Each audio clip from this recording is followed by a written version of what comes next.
Good morning, dear students. Welcome back to my YouTube channel, Grasp English.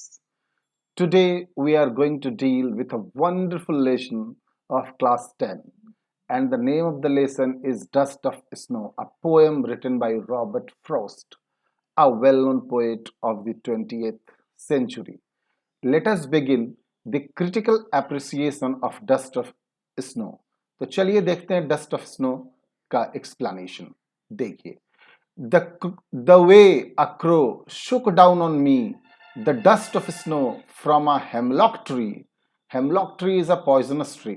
चलिए कुछ word meaning जो है इसमें वो देख लेते हैं. वर्ड मीनिंग देखिए, शुक शुक माने past tense of shake. Shake, shook, शेकन.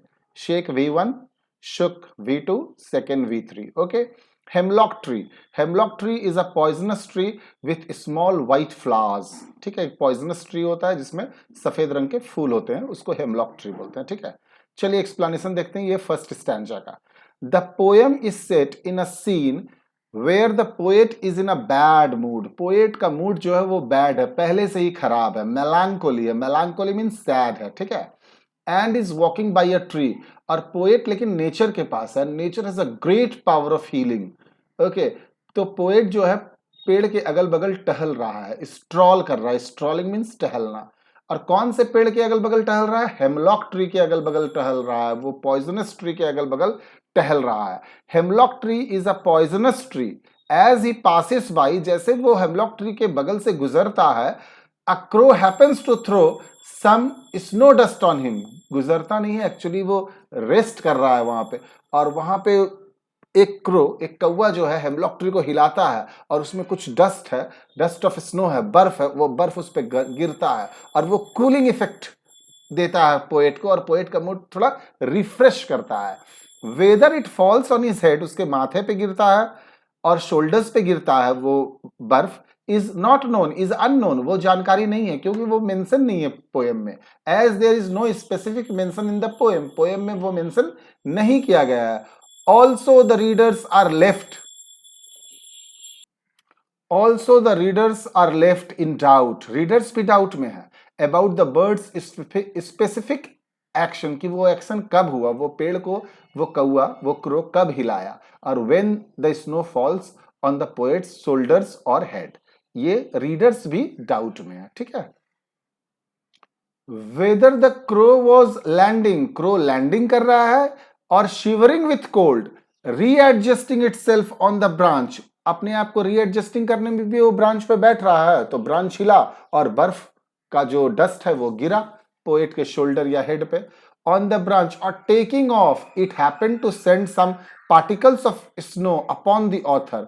उस एक्शन के दौरान जो क्रो करता है, या तो वो लैंड कर रहा है ब्रांच पे, या तो वो टेक ऑफ कर रहा है ब्रांच से, तो ब्रांच हिलेगा, तो ब्रांच पे जो डस्ट ऑफ स्नो है वो पोएट पे गिरता है.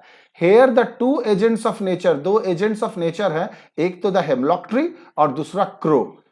आर सिग्निफायर्स, ये सिग्निफायर्स ऑफ सैडनेस है. हेमलॉक ट्री पॉइजनस ट्री है और क्रो भी काला कौआ, तो ये सैडनेस शो कर रहा है, ग्लूम शो कर रहा है, sadness and gloom. Just like the poet's mood was in the opening scene, जैसे कि पोएट का मूड ओपनिंग सीन में था. कैसा था? उदास था, मेलांकोली था, सैड था. So my dear friends, this is the critical appreciation of the first stanza of the poem Dust of Snow. Let us move to the second stanza. चलिए हम लोग सेकंड स्टैंजा का पोएम का क्रिटिकल एप्रिसिएशन करते हैं. देखिए, second stanza of dust of snow. Has given my heart, my heart किसका heart? Robert Frost heart, poet का हार्ट. ठीक है, has given my heart a change of mood. वो जब crow sat on the branch, either sat on the branch और take off from the branch, या तो crow landing किया या तो टेक ऑफ किया, जो भी किया उसका एक्शन से क्या हुआ? बर्फ का डस्ट ऑफ स्नो पोएट के शोल्डर या हेड पे गिरा, उससे एक चेंज हुआ, एक कूलिंग इफेक्ट आया, a change of mood. And saved some part of a day I had rued, जो बर्बाद कर दिए थे वो दिन, वो बर्फ के डस्ट से गिरने से आनंद में बदल गया. Rued, held in great regret, held in regret. चलिए इसका एक्सप्लेनेशन देखते हैं. फॉर रीजंस अननोन, रीजन तो नोन नहीं है, the author was having a terrible day. क्यों उसका दिन खराब हुआ, क्यों उसका दिन मेलांकोली हुआ, क्यों उसका दिन सैड हुआ, क्यों उसका हैप्पीनेस अनहैप्पीनेस में बदल गया, वो तो पोएम में दर्शाया नहीं गया है। But the falling of the snow on his head, लेकिन जब माथे पे वो बर्फ का डस्ट गिरा, लिफ्टेड हिज मूड इंस्टेंटली, उसका जो उदासपन था वो आनंद में बदल गया। He had already spent his day in a bad mood, but the rest of it was saved by the crow and the hemlock tree. उसका दिन बेकार था, बुरा था, लेकिन जो हेमलॉक ट्री और क्रो का जो एक्शन हुआ उससे उसका मूड फ्रेश हो गया। हेमलॉक ट्री भी नेगेटिव, क्रो भी नेगेटिव, लेकिन दोनों मिलके नेगेटिव नेगेटिव पॉजिटिव बना दिया। क्रो का पोएट का मूड को फ्रेश कर दिया। ठीक है, generally hemlock tree and crow are used for negative references, but the poet use them beautifully to portray that inauspicious things can bring joy and happiness too. दोनों negative था, लेकिन negative into negative positive बना दिया। किसके mood को? Poet के mood को। One must not take things for granted and should be open and accept whichever way the nature chooses to bless us. बोलते भी है ना, जो भी एडवर्सिटी लोग में आते हैं तो एडवर्सिटी से लोग डर जाते हैं, लेकिन all adversity does not come to destroy you, rather some adversity strengthen you. कोई कोई एडवर्सिटी आपको ताकत देती है, हिम्मतगर बनाती है और मजबूत बनाती है। इसलिए एडवर्सिटी को फेस करना चाहिए, चैलेंजेस को फेस करना चाहिए, उससे डरकर भागना नहीं चाहिए। कुछ किए बिना यूं ही जय जयकार नहीं होती, कोशिश करने वालों की कभी हार नहीं होती। चलिए, दोनों स्टैंजा पोएट का क्रिटिकल एप्रिसिएशन हो गया। चलिए डस्ट ऑफ स्नो का समरी देख लेते हैं। Dust of snow summary. The poem, this short poem by Robert Frost. Robert Frost कौन है? A great poet of 20th century. Throws light upon the unimaginable healing power of nature. Nature का गजब healing power है, सब कुछ भर देता है। ठीक है, and teeny things from a bad mood to ill health.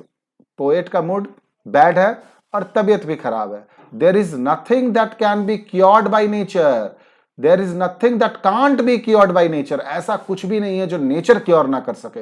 Nature has a great healing power, कुछ भी क्योर कर सकता है, कुछ भी दर्द को भर सकता है, कुछ भी घाव को भर सकता है नेचर। जॉन किट्स भी बोलते हैं कि नेचर इज वंडरफुल थिंग। हम लोगों को नेचर के साथ टाइम बिताना चाहिए, because nature is a true friend. Nature does not ask anything in return. जो देता है भाव से देता है, प्रेम से देता है, उसके बदले में कुछ नहीं चाहता है nature. The author was experiencing one such bad day. एक बुरा दिन था ऑथर का। When a crow's movement near a hemlock tree dusted snow upon him. क्या हुआ? एक क्रो आया और हेमलॉक ट्री पे लैंड किया या टेक ऑफ किया हेमलॉक ट्री से, तो ब्रांच हिला और जो डस्ट ऑफ स्नो उस पे था उससे गिरा और पोएट के हेड या शोल्डर पे गिरा और उससे पोएट का मूड अच्छा हो गया।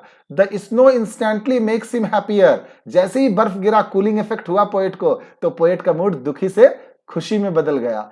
His day gets a lot better. और दिन बढ़िया हो गया। सोचा था आज तक दिन तो बेकार ही हो गया, लेकिन दिन चेंजेस हो गया एक अच्छे से एक्शन से। Thus the supremacy of nature as a whole made him realize how petty his problem was.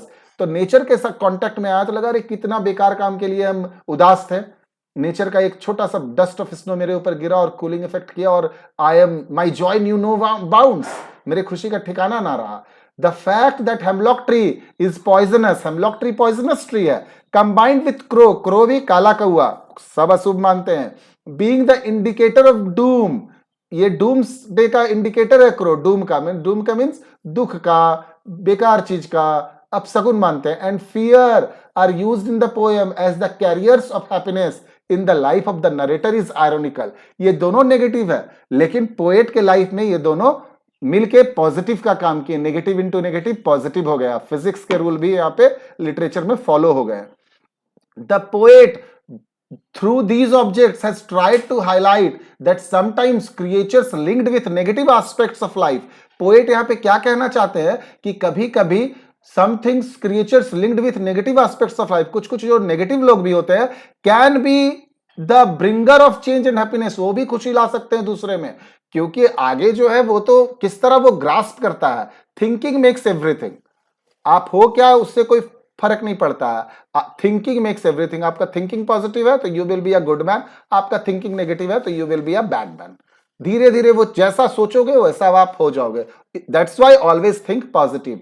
Being outdoors in nature, जब आप नेचर में घूमते हैं, खुली वादियां में घूमते हैं, with all its unpredictability, can benefit anyone anywhere at that time. किस तरह नेचर आपको सुख देगा, nobody knows. So we should be in the nature. और बोला भी गया है, living in the lap of nature is a bliss. Living in the lap of nature is a bliss. प्रकृति के गोद में रहना एक सुखद अनुभूति है। We should spend our time in nature. Thank you. Have a nice day. Go through the video and enrich your knowledge. Okay, bye.